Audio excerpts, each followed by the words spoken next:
Halo anak-anak, Assalamualaikum warahmatullahi wabarakatuh. Bagaimana kabarnya? Semoga kalian sehat selalu ya. Nah, kita akan memulai pembelajaran kita pada hari ini. Sebelumnya, marilah kita ucapkan basmalah. Bismillahirrahmanirrahim. Nah, hari ini kita akan melanjutkan pembelajaran kita di tema 2, subtema 2, yaitu tentang manfaat hewan bagi kehidupan manusia. Nah, kita masuk pada pembelajaran yang ke-6.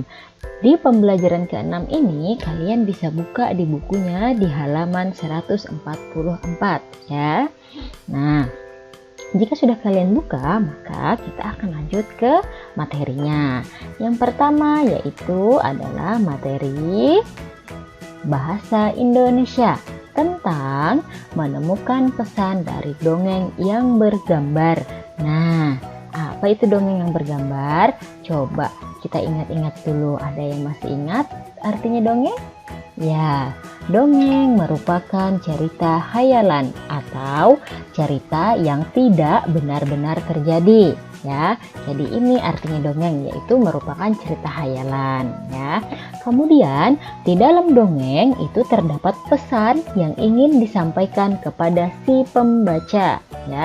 Jadi setiap dongeng itu selalu ada pesannya yang ingin disampaikan kepada si pembacanya ya. Kemudian, nah, kita dapat membuat gambar dari sebuah dongeng. Kemudian menjadikannya seri gambar bercerita. Nah, apa itu seri gambar bercerita? Nah, contohnya itu ada pada dongeng Balas Budi Harimau yang sudah kalian pelajari sebelumnya di halaman 139 ya. Di halaman tersebut dongengnya masih berupa tulisan, tidak ada gambarnya. Nah, sekarang kita akan belajar dari tulisan tersebut menjadikan sebuah gambar seperti ini contohnya. Nah, ini sudah keluar gambarnya. Kita kembali lagi di PB6 yaitu di halaman 144. Di gambar A, B, C, dan D itu ada tentang dongeng Balas Budi Harimau ya, dimana gambar A itu induk harimau baru saja melahirkan anaknya. Mereka berdua dalam keadaan yang lemah ya kan. Kemudian yang gambar B, si kakek lalu membawa anak harimau dan dirawatnya ya. Kemudian gambar C, saat kakek bersantai tidur-tiduran di kursi depan rumahnya, kemudian ada si induk harimau datang. Nah, kakek terkejut nih. Lalu yang digambar D, kakek mengetahui maksud induk harimau itu datang, yaitu untuk mengambil kembali si anak harimau yang dulu pernah dirawatnya. Akhirnya, si kakek pun memberikan anak harimau kepada induknya. Nah, induk harimau pun tidak menyakiti si kakek. Kenapa? Karena si kakek telah berbuat baik kepada anaknya, yaitu dengan merawat anaknya sampai anaknya menjadi sehat kembali ya.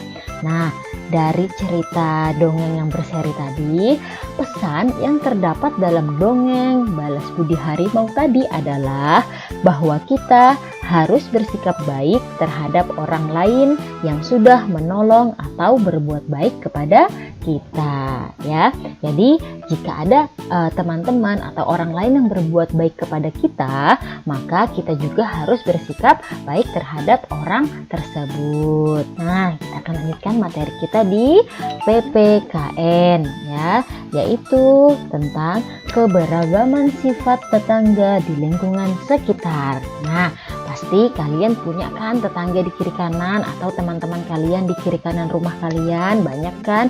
Nah, kira-kira sifatnya itu sama atau tidak ya? Atau berbeda-beda dari semua teman kalian? Coba kita lihat.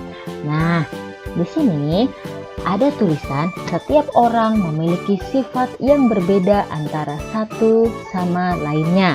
Nah, jadi ini dia gambarnya. Setiap orang yang ada di dalam gambar ini mempunyai sifat yang berbeda-beda. Jadi semuanya tidak mempunyai sifat yang sama ya, berbeda-beda sifatnya. Nah, sekarang kita tinggal di lingkungan mana? Coba. Nah, di lingkungan rumah.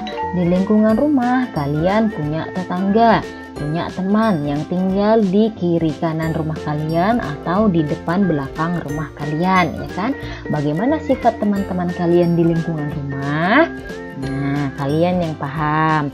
Yang kedua, di lingkungan sekolah. Pada saat kita sekolah, teman-teman kalian mempunyai sifatnya yang bagaimana? Kalian pasti paham kan, teman-teman dekat kalian mempunyai sifat, oh ada yang lucu, ada yang periang, dan sebagainya. Kemudian yang ketiga, yaitu di lingkungan sekitar. Nah, di lingkungan sekitar ini pada saat kalian sedang bermain bersama teman-teman kalian semuanya, ya, kira-kira dari semua teman yang banyak ini, sifat teman-teman kalian yang paling dominan atau yang paling sering kalian lihat yang bagaimana ya? Nah, apa saja sih sifat-sifat yang sering kita temui pada teman-teman kita itu? Nah, yang pertama yaitu ada sifat pemalu. Yang kedua, bersifat lucu. Yang ketiga, bersifat kreatif. Yang keempat, bersifat pemarah. Yang kelima, bersifat baik. Yang keenam, bersifat sombong. Yang ketujuh, bersifat mudah bergaul. Yang kedelapan, bersifat pelit. Yang kesembilan, bersifat mandiri. Dan yang kesepuluh, bersifat jujur.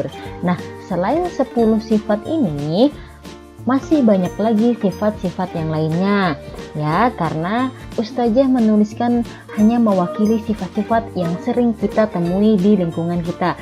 Kalau yang lainnya nanti bisa kalian lihat sendiri, kira-kira teman kalian mempunyai sifat apa ya, gitu ya.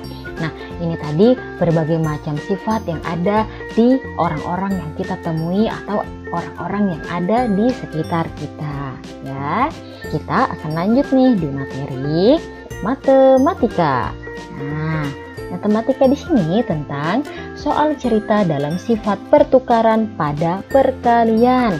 Nah, kalian masih ingat sifat pertukaran ya? Di mana rumusnya adalah kalau penjumlahan rumusnya A ditambah B sama dengan B ditambah A. Hari ini kita akan belajar tentang sifat pertukaran pada perkalian, yaitu A dikali B sama dengan B dikali A. Coba kita lihat. Nah, ini dia. Sifat pertukaran atau komutatif pada perkalian yang rumusnya adalah A dikali B sama dengan B dikali A. Jika ditulis dalam angka, maka yang kita tuliskan adalah 7 dikali 53 sama dengan 53 dikali 7, ya. Sesuaikan dengan rumusnya. 7 ini punyanya si A. 7 ini punyanya si A. 53 punyanya si B. Maka akan kita tukar posisinya. 53 punya si B dikalikan 7 punya si A. Oke, nah ini adalah contoh soalnya. Coba perhatikan baik-baik ya. Ini contoh soal cerita pada sifat pertukaran perkalian. Di sini tertulis paman memiliki 6 kandang ayam. Dengan tiap kandangnya berisi 5 ekor ayam. Paman akan memperbaiki 1 kandang yang rusak. Jadi, ayam-ayam pada kandang yang rusak ditempatkan ke kandang lainnya sama banyak. Pertanyaannya adalah A. Berapa jumlah ayam di setiap kandang sekarang? B. Apakah jumlah seluruh ayam sebelum salah satu kandang yang diperbaiki sama dengan jumlah seluruh ayam sekarang? C. Tuliskan jumlah seluruh ayam pada kandang saat sebelum dan saat diperbaiki dalam bentuk sifat pertukaran. Nah, penyelesaiannya coba kita selesaikan pelan-pelan. Paman memiliki 6 kandang. Kita tulis dulu di sini 6 kandang ya. Anggap tabung-tabung ini adalah kandang. Nah, sudah mempunyai 6 kandang ayam ya. Ini sudah mempunyai 6 kandang ayam. Kandang 1, kandang 2, kandang 3, kandang 4, kandang 5 dan kandang ke-6. Nah, kemudian setiap kandang berisi 5 ayam. Nah, setiap kandang berisi 5 ayam. Oke. Nah, itu dia. Nah, di sini kenapa kandang nomor 6 itu berwarna merah dan ayamnya juga berwarna merah? Karena di soal Paman akan memperbaiki satu kandang yang rusak. Jadi, kandang yang berwarna merah ini adalah kandang yang rusak. Maka, ayam-ayam di dalamnya akan kita pindahkan sama banyak ke dalam kandang yang tidak rusak. Ya, jadi seperti ini. Nah, satu ayam masuk di kandang satu, ini. Kemudian satu ayam lagi masuk di kandang kedua, satu ayam masuk di kandang ketiga, satu ayam masuk di kandang keempat, dan satunya lagi masuk di kandang kelima. Sehingga kandang yang nomor 6 itu tidak memiliki ayam. Karena ayamnya sudah dimasukkan sama banyak ke dalam kandang-kandang yang tidak rusak. Nah, kemudian pertanyaannya, A, berapa jumlah ayam di setiap kandang sekarang? Nah, berapa jumlah ayamnya nih? Coba kita hitung jumlah ayamnya.